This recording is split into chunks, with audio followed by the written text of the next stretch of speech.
We run a whole raft of training programs. We do a lot of mentoring across the nation. We work with a national task force for creative recovery so that we can find pathways into bringing culture and the arts into policy and activation processes.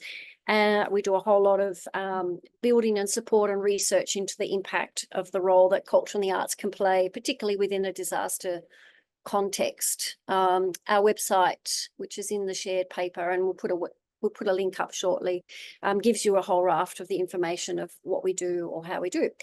But today I was going to talk specifically around why we think culture and the arts is really vital to be part of the disaster management system, and some areas where particularly you might be working or where we've identified people see gaps in support for different parts of our communities that we are working with.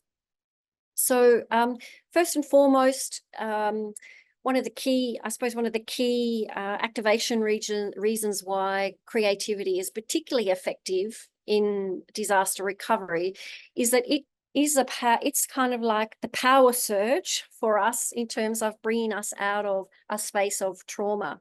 So it's a process that is one of the quickest pathways from a physiological sense from our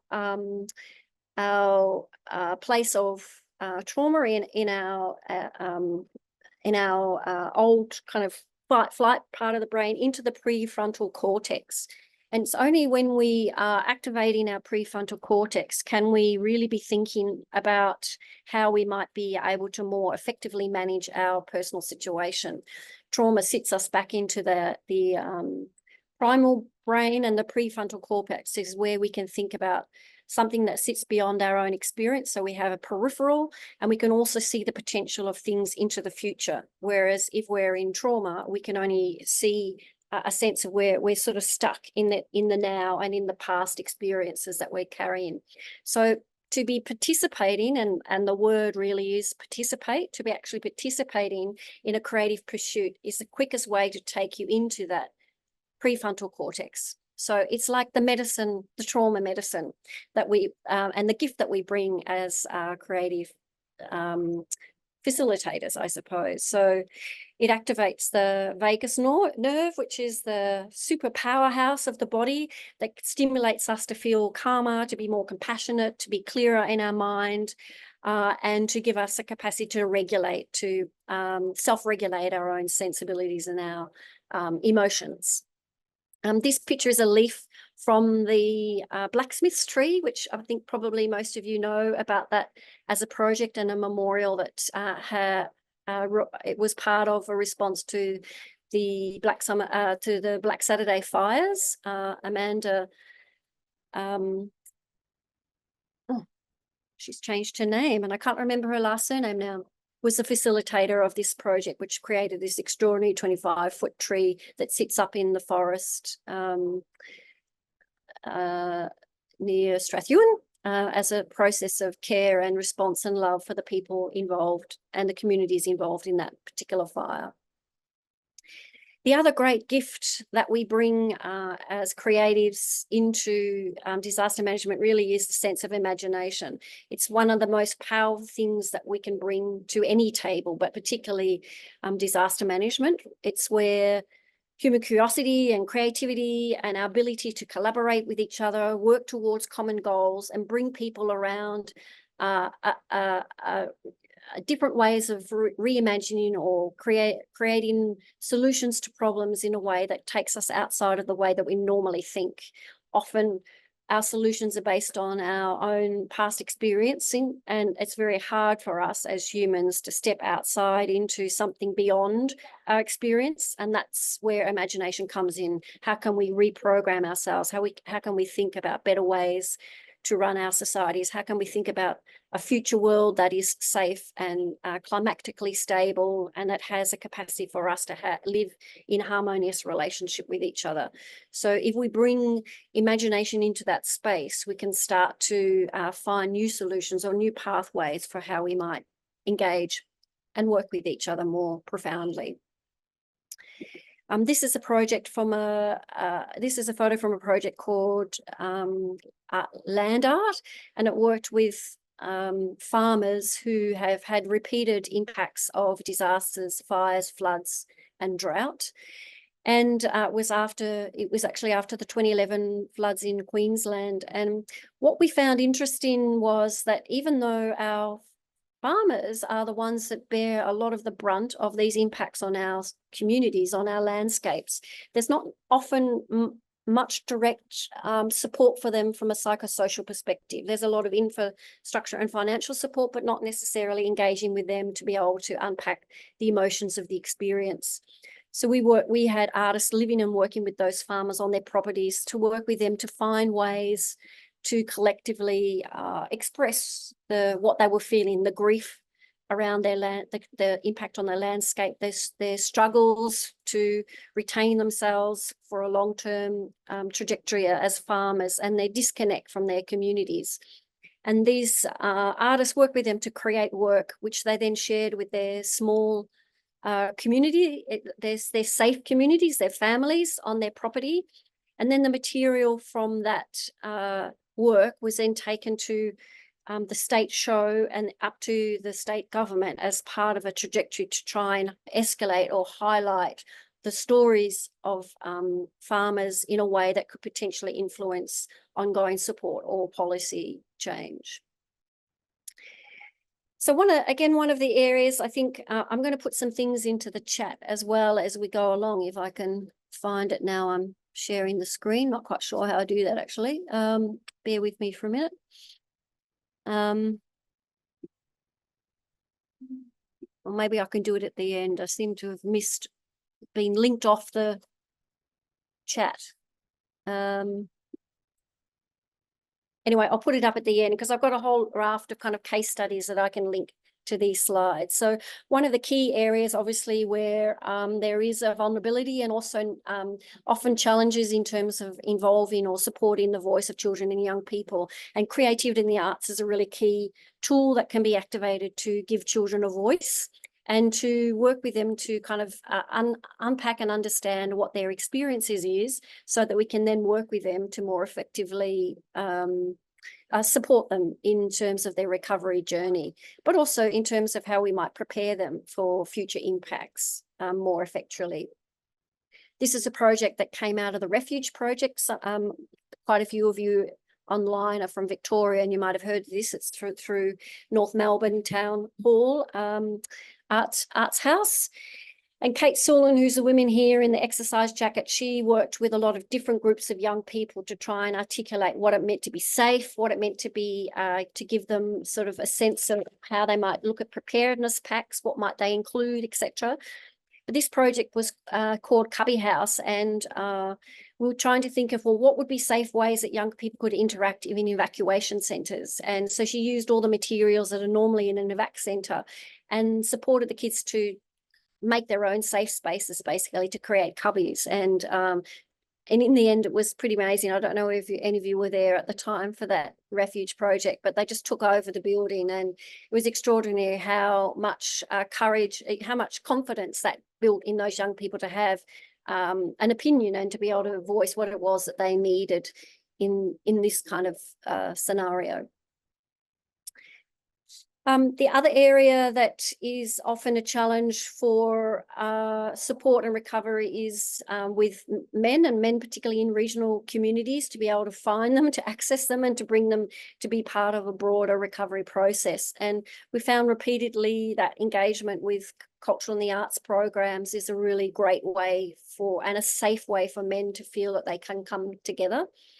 This project is a project from Yuengar, where there's a lot of kind of single men that lived out on country out there, and they were brought together in principle because there was a singer-songwriter, John Schumann. Some of you might know him, a pretty well-known guy, but also someone who they could relate to, a lot of them Vietnam vets, and he was also, and they wrote a song called Long Gully Road. And once I can get back into the chat, I'll put the link to there. It's a really beautiful song and really worth having a look at. So Hayley Katzen was a local creative artist who facilitated and got some funding for these programs. And it went on, it went on, and this group of men have continued to connect with each other and continue to write songs together. Another one is, I think it was it Francis? No, it wasn't Francis, talking about making the metal sculptures for the garden in our group. There's a piece in the Darawit, I think it's called Darawit Guillaume. I'm sorry if I got Wim. Sorry if I got that pronunciation. And it was Sue Ellen who his resident images. Yeah. Well, in that local hall down there, that was another project that was produced by men, where the community was very over the drought and the lack of beauty and colour in their environment and the deaths of their gardens. So they worked with the men to create a sculptural metal art garden. And I've got a link here which I'll give to you, which will show you some of the pictures there. It was a beautiful project. Culture and the arts programs generally are facilitated to support an inclusion capacity. So if we're thinking about community arts cultural development, it's much about how do we be as inclusive as possible, and what are some of the barriers that we can remove in terms of ensuring people have access to programs. And so artists who facilitate community projects, and we train a lot around the idea of looking at inclusive practices and trauma-informed processes, so that everyone can be included as much as possible. And culture and the arts is often a kind of non-political framework that can bring people safely together in a room, so that, you know, complex community issues can be unpacked in a way that's safe for people to do together. This is a project from a kind of COVID project where a whole lot of postcards were sent out. It's in the Moira region, and people sent in images of what they recognised as the beauty of their community, and they were all collectively put together in this paste up mural to showcase a whole raft of contributions, but also people's sense of connection and why they valued living in their community together. One of the big challenges that we have in Creative Recovery Network is to unpack the notion that culture and the arts can be used within the whole cycle of disaster management. So it's not just about recovery, that we can do and work a lot effectively in the preparedness space, and use cultural programs as a way to bring people into a conversation who wouldn't necessarily turn up to a community exercise or to something that's held in the town hall, or, you know, that's a place where we can start to bridge people into bigger and deeper communications. This again is a picture from the Refuge Project, where Jen Ray, as a local Victorian artist, did a lot of work with First Nations women to look at refinding cultural craft practices as a way to try and build more effective, resilient kind of processes of engaging into the future. The other place where often culture creatives can be utilised is in the formation of memorials, one of them which we showed earlier. And I think it's often a place where artists are invited to come in and support particularly local governments, but not necessarily given a lot of support around them. And I think there's a number of pieces of research now that showcase the need to really think very carefully about memorials, about placemaking, about having permanent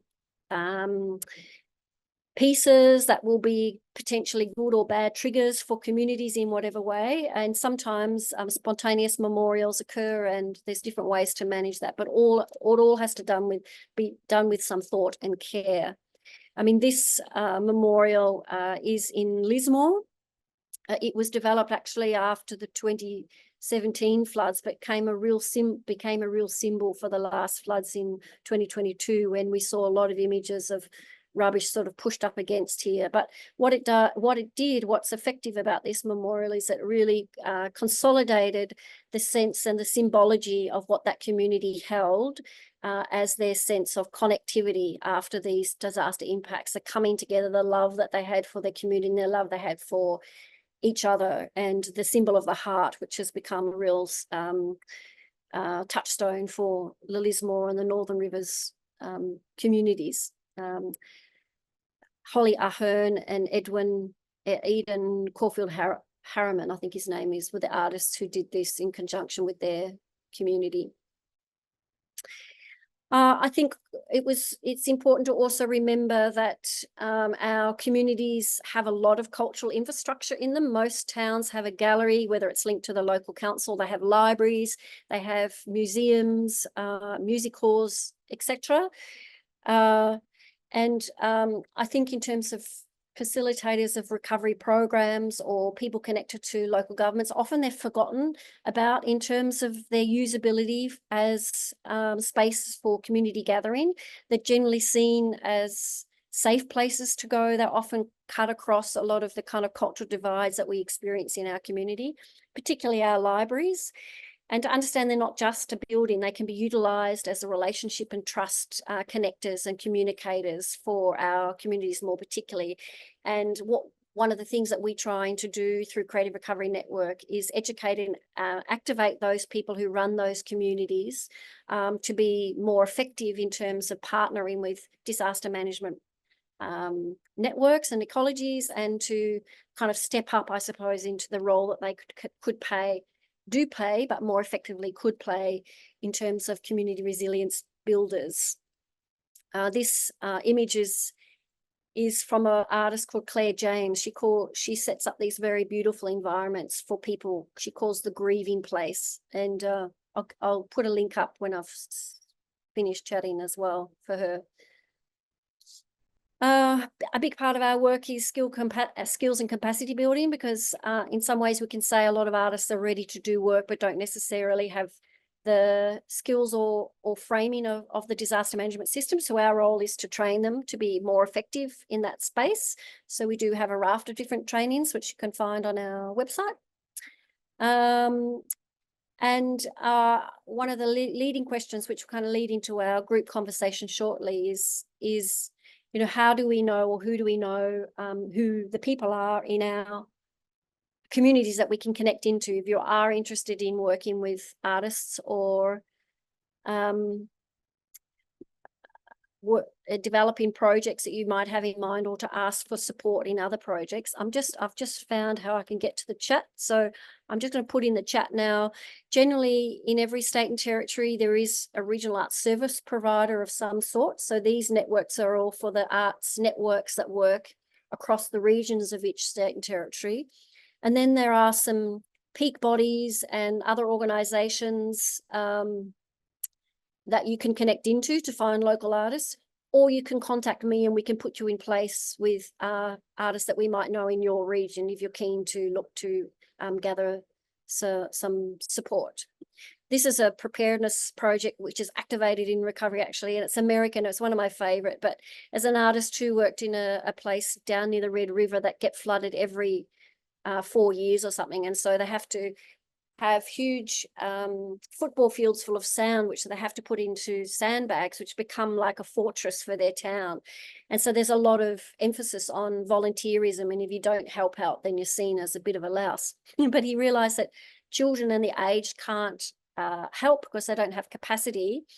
And so he, in the preparedness bait, he took all of these sandbags to aged care centres and to kindergartens and schools, and got them to write sort of messages on these bags. And what was beautiful about this is as they went along, people who were doing the sandbagging started to create a gallery. And so what was this fortress of fear against the water became this very beautiful expression, like a exhibition of the community's care and love and goodwill for each other. So I'm just going to finish there, but what I'll do is Bandari is a Yagara word from my country, and I suppose part of our process is to help you dream on the potentiality of engaging in a creative process, and it'd be great to be able to talk more about it. But meanwhile, I will put all these links in to some of the projects. I'm sorry I lost the chat in order to do that now. So this one's for children, and I'll keep going as we are, and I'll hand you back to Peter.